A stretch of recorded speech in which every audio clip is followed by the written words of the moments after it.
আসসালামু আলাইকুম। মূলত লাইভটা একদম অপ্রস্তুতভাবে আসা। বর্তমান যে বাংলাদেশের সাম্প্রদায়িক অবস্থা, উগ্রবাদী হিন্দু এই বিষয়টা নিয়ে আমি যেহেতু এভাবে গুছিয়ে কথা বলতে পারি না, বা আমার এভাবে ক্যাপাসিটি নাই, বা নার্ভাসনেস সব মিলিয়ে গেলে আমি এভাবে কথা বলতে পারি না। কিন্তু দিন শেষে যে প্রতিবাদ যে একটা প্ল্যাটফর্ম, সোশ্যাল মিডিয়া তো বর্তমানে খুব বেশি একটা ইম্প্যাক্ট করতেছে প্রতিবাদের ক্ষেত্রে। তো এই ক্ষেত্রে মূলত আমি জাস্ট একটা ভিডিও সামনে করতেছি, রেকমেন্ড করতেছি আসলে। যে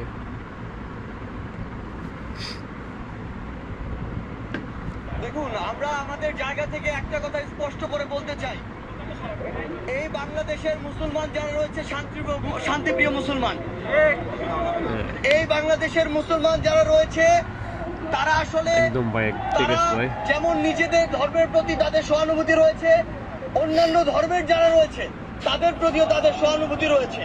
কিন্তু এই সহানুভূতিকে ব্যবহার করে কেউ যদি নিজেদের ওই ভারতে বসা চক্রান্ত, যারা মাসের 30 দিনের 25 দিন দেহটা নিয়ে এই বাংলাদেশে বসে থাকে আর বাকি 5 দিন মনটা নিয়ে ভারতে যায়, সেখানে চক্রান্ত করে এবং সেই চক্রান্তের এক্সিকিউশন এই বাংলাদেশে এসে ঘটায়, সে সকল উগ্রবাদী হিন্দুদেরকে প্রতিহত করার জন্য আমাদের মনে বিন্দুমাত্র সহানুভূতি থাকবে না। আমরা আমাদের জায়গা থেকে স্পষ্ট করে বলতে চাই, আমরা অনেক সহ্য করেছি, আমরা আমাদের জায়গা থেকে সর্বোচ্চ উদারতা দেখিয়েছি। আমরা দেখেছি এই অভ্যুত্থানের পূর্বে কারা কতটুকু এই অভ্যুত্থানকে সমর্থন করেছিল। আমরা দেখেছি এই বাংলাদেশ থেকে শেখ হাসিনা পালিয়ে যাওয়ার পরে কাদের মন সবচেয়ে বেশি খারাপ হয়েছে। আমরা আমাদের জায়গা থেকে স্পষ্ট দেখেছি, যখন এই বাংলাদেশে অভ্যুত্থান পরবর্তী সময় একটি অস্থিতিশীল পরিবেশ হওয়ার কথা ছিল, তখন কিভাবে আমাদের এই মাদ্রাসার ভাইরা ওই মন্দিরে গিয়ে পাহারা দিয়েছে, কিভাবে 5ই আগস্ট রাতে সারা রাত ওই মন্দির পাহারা দিয়ে সকালে ফজরের নামাজ তার সামনে রাস্তায় পড়েছে। সেখানে এই সহানুভূতিকে কেউ যদি প্রশ্রয় হিসেবে দেখে, আমরা স্পষ্ট করে বলে দিতে চাই, শুধু অন্তর্বর্তীকালীন সরকার নয়, বৈষম্য বিরোধী ছাত্র আন্দোলন নয়, জাতীয় নাগরিক কমিটি নয়, পুরো বাংলাদেশ একসাথে এ সকল উগ্রপন্থীদেরকে প্রতিহত করবে।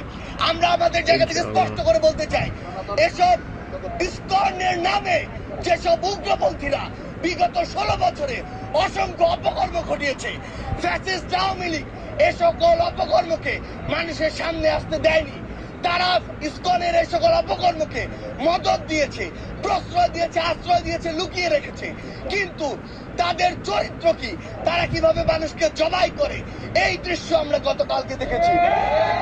আমরা আমাদের জায়গা থেকে স্পষ্ট করে বলতে চাই, বাংলাদেশের মানুষ যেমন সকল ধর্মের প্রতি সহানুভূতিশীল, একইভাবে সকল উগ্রবাদীদের বিপক্ষে তাদের রক্ত গরম হয়ে সর্বোচ্চ অবস্থানে যেতে, তাদের বিরুদ্ধে দাঁড়াতে, তাদের প্রতিহত করতে বিন্দুমাত্র দ্বিধা করবে না। আমরা আমাদের জায়গা থেকে সরকারকে স্পষ্ট করে বলতে চাই, যারা আমার ভাইকে হত্যা করেছে তাদেরকে যদি গ্রেফতার করে দৃষ্টান্তমূলক শাস্তি না দেওয়া হয়, তাহলে পুরো বাংলাদেশের এই যে ছাত্র জনতা একসাথে সরকারের বিরুদ্ধে তাদের জায়গা থেকে প্রতিবাদ জানাবে।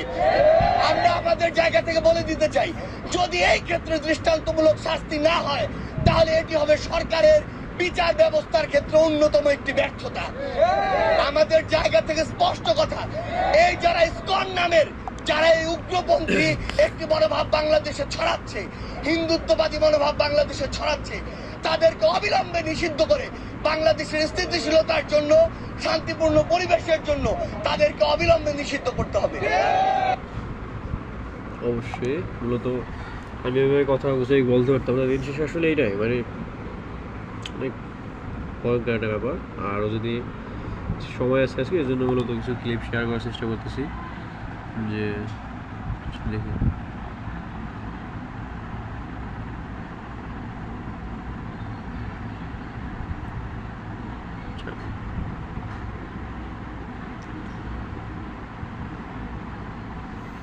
বৈষম্য বিরোধী ছাত্র আন্দোলনের আহ্বায়ক হাসনাত আব্দুল্লাহকে আবারও গাড়ি চাপা দিয়ে হত্যা চেষ্টা করা হয়েছে বলে অভিযোগ করা হয়েছে। রাজধানীর যাত্রাবাড়িতে এই হত্যা চেষ্টা করা হয়েছে বলে অভিযোগ করা হয়।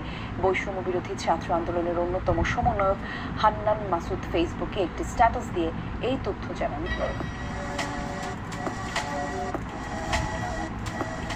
জানানো হয় হাসনাতকে বহর করা প্রাইভেট কারকে পেছন থেকে একটি পিকআপ ধাক্কা দেয়। ধাক্কায় প্রাইভেট কারের পেছনের অংশ ক্ষতিগ্রস্ত হয়। এর আগে গতকাল বুধবার চট্টগ্রাম কক্সবাজার মহাসড়কে হাসনাত আব্দুল্লাহ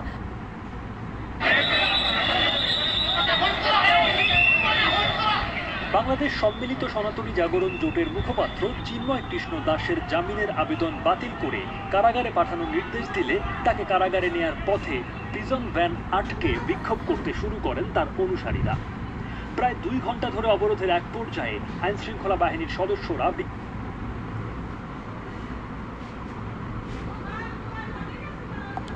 আর দিন শেষে মূলত মানে কথা একটাই যে আসলে এটা শুরু থেকেই আমরা দেখে আসছি যে বাংলাদেশের যে মাঝখানে যে আমরা যারা বলি সংখ্যাগরিষ্ঠ আমরা মুসলমান, আর পাশাপাশি যে সংখ্যালঘিষ্ঠ হিন্দু, দিন শেষে আমরা কিন্তু সবসময়ই মানে সাপোর্ট দিয়েছি যার যার জায়গা থেকে সর্বোচ্চ পরিমাণে প্রোটেকশন দেওয়ার চেষ্টা করতেছি।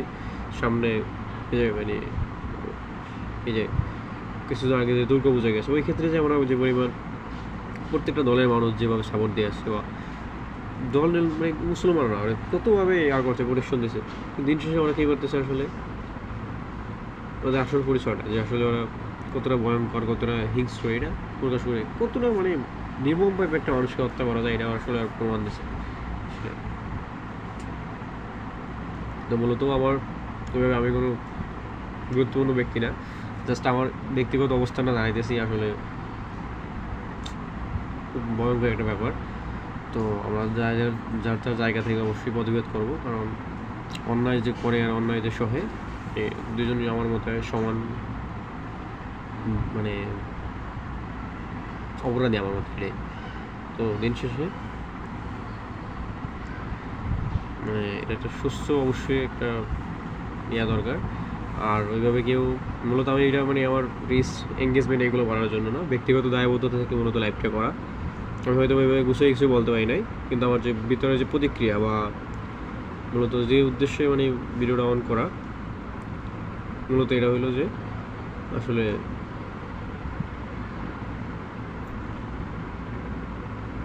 খুবই ভয়ঙ্কর। আমি অবশ্যই ক্যাপশনে দিয়ে দেবো হয়তো বা, কিন্তু এভাবে করতে পারতেছি না।